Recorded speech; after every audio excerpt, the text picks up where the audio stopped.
ऐसे इन्वेस्टर जो हर महीने में छोटी छोटी बचत करके 5 साल बाद या 10 साल बाद अपने लिए एक बड़ा फंड तैयार करना चाहते हैं, तो उनके लिए सबसे ज़रूरी है वो अपना पैसा ऐसी जगह इन्वेस्ट करे जहां पे एक फिक्स्ड पीरियड में गारंटेड रिटर्न मिल सके। साथ ही साथ उनका इन्वेस्ट किया गया पैसा भी सुरक्षित रहे। अगर आप सुरक्षित रिटर्न के साथ मैच्योरिटी पर बम्पर और गारंटेड रिटर्न चाहते हैं तो आप पोस्ट ऑफिस की आरडी स्कीम में इन्वेस्ट कर सकते हैं। कोरोना महामारी के बाद से हर व्यक्ति ने सेविंग की इम्पोर्टेंट को समझा है, तो आप इस स्कीम में इन्वेस्ट करके अपने लिए और अपने परिवार के लिए एक बड़ा कॉर्पस बिल्ड कर सकते हैं। साथ ही साथ आपने जो भी पैसा इन्वेस्ट किया है वो भी सुरक्षित रहेगा। तो आज के इस वीडियो में हम जानेंगे आखिर आरडी स्कीम होता क्या है, इसमें हम मिनिमम और कितना मैक्सिमम अमाउंट इन्वेस्ट कर सकते हैं, इसकी क्या मैच्योरिटी पीरियड है, इसमें कौन कौन अकाउंट अपना ओपन करवा सकते हैं, इसकी क्या इंटरेस्ट रेट है, इसके फीचर्स क्या है, इसके प्री मैच्योर क्लोजर रूल क्या है, और लास्ट में हम लोग जानेंगे कैलकुलेटर से कि हम लोग कितना अमाउंट इन्वेस्ट करके अपने लिए कितना बड़ा कॉर्पस बिल्ड कर सकते हैं। तो वीडियो को लास्ट तक देखिएगा। तो चलिए वीडियो को शुरू करते हैं। सबसे पहले जानते हैं आखिर आरडी स्कीम है क्या। तो आरडी का फुल फॉर्म होता है रेकरिंग डिपॉजिट। ये पोस्ट ऑफिस की स्मॉल सेविंग स्कीम है जो स्मॉल इन्वेस्टर को सेविंग की आदत को बढ़ावा देने के लिए भारत सरकार की तरफ से स्टार्ट किया गया था। इस स्कीम के तहत इन्वेस्टर अपनी सुविधा के अनुसार इस स्कीम में इन्वेस्ट कर सकते हैं। चलिए जानते हैं कि आप इस स्कीम में मिनिमम और कितना मैक्सिमम अमाउंट इन्वेस्ट कर सकते हैं। तो आप इस स्कीम में मिनिमम 100 रुपये से अपनी इन्वेस्टमेंट जर्नी की शुरुआत कर सकते हैं और मैक्सिमम अमाउंट इन्वेस्ट करने की यहाँ पे कोई भी लिमिट नहीं रखी गई है। लेकिन यहाँ पे ध्यान देने वाली बात यह है कि आप जो भी 100 रुपये से अधिक इन्वेस्टमेंट करेंगे वो अमाउंट हमेशा 10 रुपये के मल्टीपल में ही होने चाहिए। अब जानते हैं कि इस स्कीम में कौन अपना अकाउंट ओपन करवा सकते हैं। तो इस स्कीम के तहत कोई भी भारतीय अपना अकाउंट ओपन करवा सकते हैं।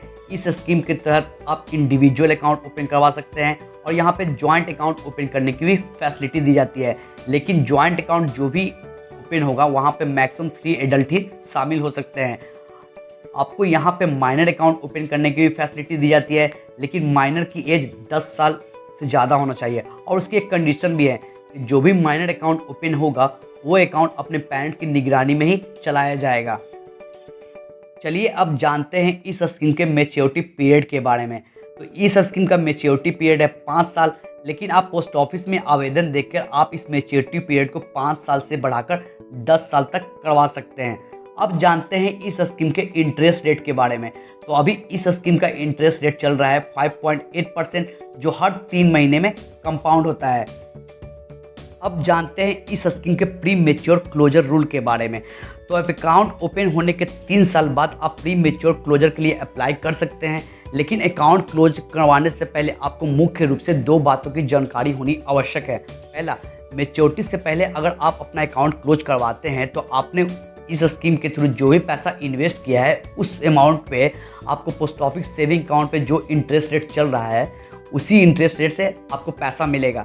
सेकेंड, अगर आपने आरडी स्कीम में एडवांस पेमेंट कर रखा है तो आपने जिस पीरियड तक एडवांस पेमेंट कर रखा है उस पीरियड तक आप प्री मैच्योर क्लोजर नहीं करवा सकते हैं।